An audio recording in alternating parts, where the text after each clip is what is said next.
15 अगस्त का दिन हमने हमारे सेना को खुली छूट दे दी। रणनीति वो तय करे, लक्ष्य वो तय करे, समय भी वो चुने। आज के कमेंट्स देख लें, ये देख लें जो नरेंद्र मोदी और उनके लोग धमकियां दे रहे हैं और ऑपरेशन अभी सस्पेंडेड है। भारत ने तय कर लिया है कि न्यूक्लियर की धमकियों को अब हम सहने वाले नहीं। पाकिस्तान की एस्टेब्लिशमेंट के मुकाबले में एक बहुत बड़ी ताकत खड़ी हो गई है। अब एस्टेब्लिशमेंट इस ताकत से लड़ नहीं सकती, वो सिर्फ मैनेज कर सकती है, वक्त गुजार सकती है। कि क्या पाकिस्तान की आर्मी काफरों के आगे सरेंडर करेगी? ये तो तारीख में नहीं हुआ। यानी कि वो ये कह रहा है कि हमने इतनी तैयारी करनी है कि हम दो महाजों पे इकट्ठे लड़ सकें, पाकिस्तान और चाइना के साथ। Pakistan would be well advise to temper the rhetoric as any military adventure will have painful consequences as was demonstrated recently. उनके अपने तहत शऊर में है कि हिंदुस्तान एक ऐसी इकॉनमी है जो टेक ऑफ कर रही है, हिंदुस्तान एक प्रोग्रेसिव सोसाइटी है, हिंदुस्तान तरक्की कर रहा है, हिंदुस्तान का फ्यूचर है। इसका मतलब है कि बड़ी रैपिड बिल्डअप हो रहा है। अगर वो इतनी कैपेबिलिटी बिल्डअप कर सकते हैं अगले 6 माह 1 साल के अंदर कि अगर ये 2 महाजों से लड़ना के वो काबिल हैं, इसलिए जंग एक बहुत सीरियस हकीकत है और एक पॉसिबिलिटी है। उनका आर्मी चीफ कह रहा है, उनका फॉरेन ऑफिस कह रहा है, उनके एयरफोर्स चीफ कह रहे हैं, उनके सब कह रहे हैं। पाकिस्तान को भरपूर तैयारी करनी होगी और पूरी कौम को भी मेंटली तैयार रहना चाहिए आगे जो होगा। तो दोस्तों, सबसे पहले हैप्पी इंडिपेंडेंस डे। और भारत आज मना रहा है अपना स्वतंत्रता दिवस, और इस मौके पर पूरी दुनिया भारत को विश कर रही है। पूरी दुनिया से शुभकामनाएं, बधाइयां आ रही हैं भारत को। और ये देख के पाकिस्तान का मीडिया शॉक्ड रह गया है। आइए देखते हैं। और पाकिस्तान क्या है, खुद आर्मी चीफ क्या एडमिट कर रहे हैं कि पाकिस्तान एक डंपर ट्रक है। इसका मतलब है कि पाकिस्तान सिर्फ एक फोर्स ऑफ डिस्ट्रक्शन है।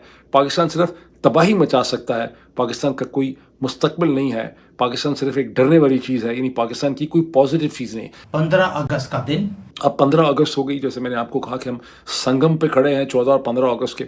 अब 15 अगस्त में जो हिंदुस्तान का इंडिपेंडेंस डे है, वहाँ से हिंदुस्तान के प्राइम मिनिस्टर नरेंद्र मोदी जो हैं, और 100 से ज़्यादा लोकेशंस में हिंदुस्तान में मिलिट्री एंड सिविल डिफेंस की परेड्स भी होंगी, ब्रांड भी होगा मिलिट्री का। उसके अलावा एक अजीब सी चीज़ है जो पाकिस्तान में नहीं होती, वहाँ दौड़ें होती हैं, रेस होती है, दौड़ें होती हैं और रन्स किए जाएंगे फ्रीडम के नाम पे हिंदुस्तान के 100 से ज़्यादा शहरों के अंदर मुकामात पे। जो 5000 इन्विटेशंस इशू किए गए हैं रेड फोर्ट के ऊपर सेलिब्रेशन के, जो आप इस वक्त शायद चल रही होगी, उनके ऊपर जो लोगो है उसमें ऑपरेशन सिंदूर का भी लोगो है। एक उन्होंने इसको बैलेंस किया है नए भारत के हवाले से। वहाँ चनाब का जो नया ब्रिज बनाया, जो कहते हैं कि सबसे ऊंचा ब्रिज है दुनिया में, उसकी भी वहाँ पे उन्होंने लोगो या तस्वीर वगैरह जो है वो लगाई हुई है। लेकिन किस हद तक ये इसे एकोमोडेट करते हैं, किस हद तक इसमें ऑपरेशन सिंदूर हमें प्रोमिनेंट नजर आता है। एक नेगेटिव डिसीजन बड़ा हुआ हिंदुस्तान से जब उन्होंने रद्द कर दिया permanent court of arbitration Hague का जो डिसीजन है इंडस वाटर ट्रीटी के इंटरप्रिटेशन के हवाले से। हिंदुस्तान का कहना है कि ये ना लेजिटिमेट है, ना इसकी लीगैलिटी है, ना हम इससे मानते हैं।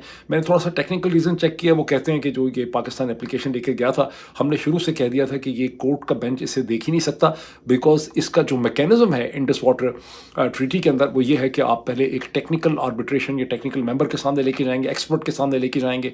उसके फैसले पे अगर आपको इत्तफाक नहीं है तो फिर आप इसको एक कोर्ट के सामने ले जा सकते हैं। हिंदुस्तान का आर्गुमेंट क्या है, बेसिकली यहाँ थोड़ा सा शक हो जाता है कि हिंदुस्तान की असल नीयत क्या है।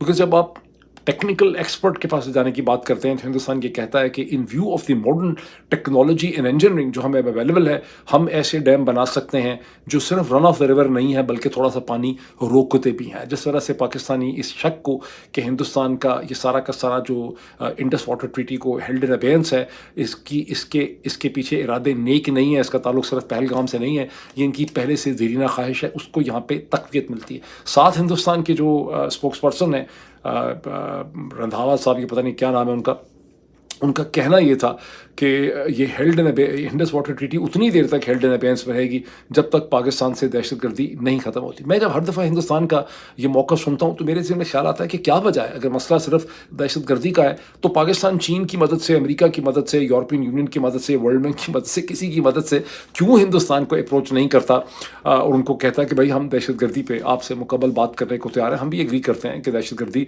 अब बलूचिस्तान में भी बंद होनी चाहिए, जम्मू कश्मीर में भी बंद होनी चाहिए, और let's free drop Indus water treaty को इसमें से निकालें। आई डोंट नो कि ये चीज़ हम इस पे प्रोग्रेस जो है वो क्यों नहीं कर पा रहे। अब आए इस चीज़ के ऊपर कि जो एक सिंगल सोर्स पर्सन ने, इंतहाई क्रेडिबल सोर्स ने मुझसे ये कहा कि पाकिस्तान की ताकतवर इस्टेब्लिशमेंट जो है वो एक बार फिर इमरान खान से राब्ते कायम करना चाह रही है, कर चुकी है और उनके सामने अपना एक प्रपोजल रख रही है। मैंने शुरू में ही कहा कि अगर वाकई ऐसा है तो ये एक बड़ी पॉजिटिव डेवलपमेंट है।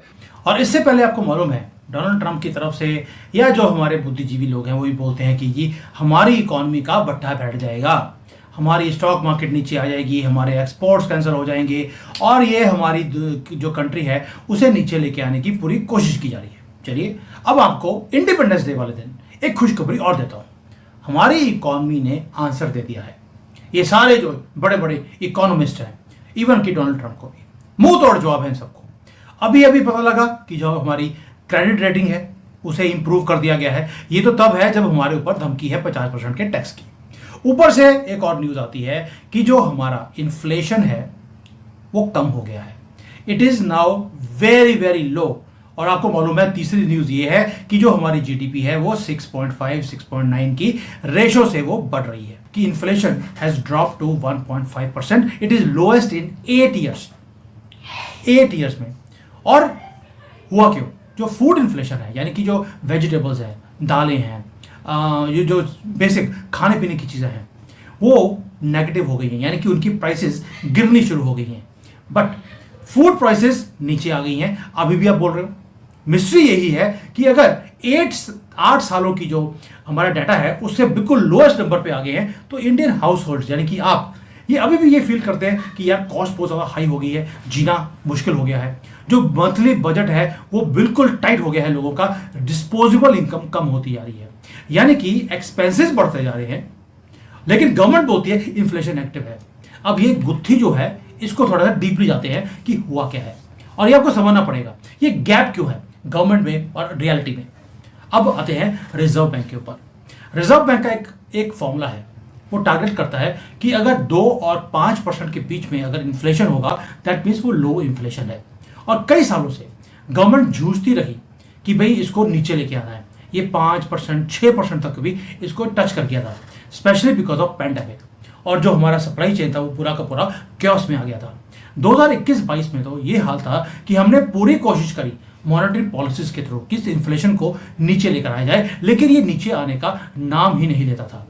और आरबीआई भी अपने कंफर्ट जोन में से बाहर निकलने की कोशिश कर रही थी, बट नहीं हुआ।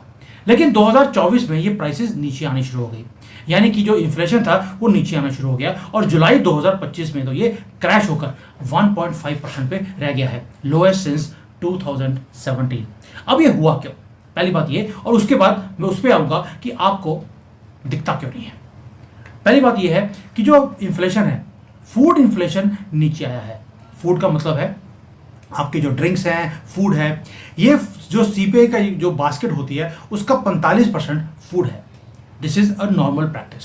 अगर फूड की प्राइसेस शार्पली नीचे आएंगी तो आपका जो सीपीआई इंडेक्स है वो भी बिल्कुल नीचे गिर जाएगा, जो अभी हुआ है। लेकिन जो इसमें जो कैटेगरीज हैं वो है वेजिटेबल्स हैं, पल्सीज हैं, सीरियल्स हैं, शुगर है, एग्स हैं, ये सारी वो चीज़ें हैं जो नेगेटिव हो गई हैं कंपेयर टू लास्ट ईयर। ये बड़ा इंपॉर्टेंट पॉइंट है, कंपेयर टू लास्ट ईयर, यानी कि एक बेस इफेक्ट है। बेस इफेक्ट का मतलब क्या है? जो सीपीआई है वो कंपेयर करता है कि जुलाई 2024 की जो प्राइसेस थी और जुलाई 2025 की प्राइसेस में डिफरेंस क्या है। यानी कि last year already prices high थे, अभी जो प्राइसेस हैं लास्ट ईयर के बदले वो 1.5% इंक्रीज हुए हैं। पाकिस्तान का मीडिया का शॉक होना बनता है, क्योंकि कल इनका भी इंडिपेंडेंस डे था और किसी ने पूछा नहीं, किसी ने इनको विश भी नहीं किया। लेकिन इनका ब्रदर मुल्क जो अभी नया नया बना है बांग्लादेश, उसने भी नहीं विश किया था। लेकिन अब जब आज भारत का इंडिपेंडेंस डे है तो पूरी दुनिया इसको सेलिब्रेट कर रही है। पूरी दुनिया से बहुत सारे जो लोग हैं वो बधाइयां दे रहे हैं, शुभकामनाएं दे रहे हैं। लेकिन पाकिस्तान को ये चीजें अच्छी नहीं लग रही हैं, क्योंकि भारत के लिए कुछ भी अच्छा होगा वो पाकिस्तान को अच्छा नहीं लगता है। तो यही वजह है कि पाकिस्तान का मीडिया इसके बारे में बातें कर रहा है।